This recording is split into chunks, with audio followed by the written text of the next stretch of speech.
èmi sáré náà pé nàìjíríà ń fì ó ń fì ó fẹ́ bọ́nú omi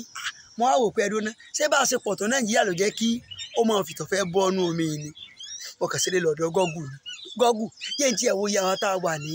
nàìjíríà ọ̀hún nígbà tí máa rí gbogbo wa jẹ́ 216 million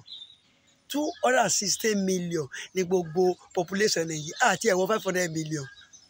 mo wá padà ronú lọ bí owó tẹ́ ẹ ti fi ra fọ́ọ̀mù ní ìsìn àti ẹ̀yin sẹ́nétọ̀ ní o àtẹ̀yin tẹ́ fẹ́ dún president tí ó lè ní o àtẹ̀yin tẹ́ fẹ́ dún kinní kan ní o àti rí 19 billion.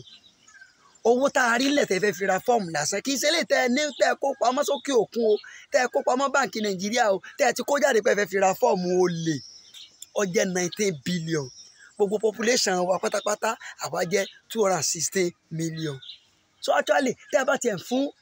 ẹnì kọ̀ọ̀kan tẹ́ ẹ fún èmi ní 10 million tẹ́ ẹ fún ìyàwó mi 10 million tẹ́ ẹ fọ́mọ mi ní 10 million tẹ́ ẹ fọ́mọ mi kejì 10 million tẹ́ ẹ fún bẹ́ẹ̀ káàkiri gbogbo òlu a jẹ́ wípé owó sì tún kúlẹ̀ lórí owó tẹ́ fẹ́ fi ra fọ́ọ̀mù tí yìí ti bàjẹ́ ẹ lè ní àtúbọ̀tán rẹ̀ ẹ lè ní láyé ẹ ní lọ́run.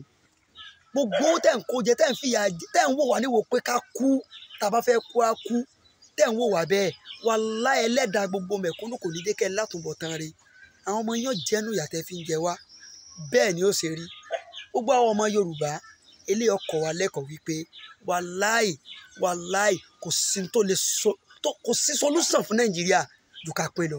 kó ní kálukú dúró sáàyè ẹ̀ kí Yorùbá dúró sáàyè ẹ̀ kí Ìgbò dúró sáàyè ẹ̀ káwùsọ dúró sáàyè ẹ̀ táwa Yorùbá wa tó wá dúró sáàyè ara wa tán káwa ní òfin kan òfin kíni tá a bá ká kókó gàrí lásán mọ́ ẹ lọ́wọ́ kan lọ́ọ́ pa ọ ni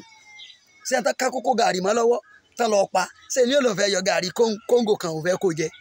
tá a bá ní òfin yẹn tó fi yẹn múlẹ̀ pé tó o bá ká kókó gàrí kókó ẹyọ kan báyìí tá a bá ká mẹ́ lọ ń lọ pa ẹni tá a bá pa méjì mẹ́ta nù wọn ẹni tó ti ní lọ́kàn tẹ́lẹ̀ pé òun fẹ́ lọ jí wa gàrí bù mo fi ń ṣe example ní ọkàn ṣe gàrí àmọ́ tá à ń sọ o pé ẹ bá ti kówó jẹ ẹ̀ pa oníkálukú ó pè Yorùbá nation á dúró bí ó bá dúró a ṣẹ̀ṣẹ̀ bẹ̀rẹ̀ ìyá ni.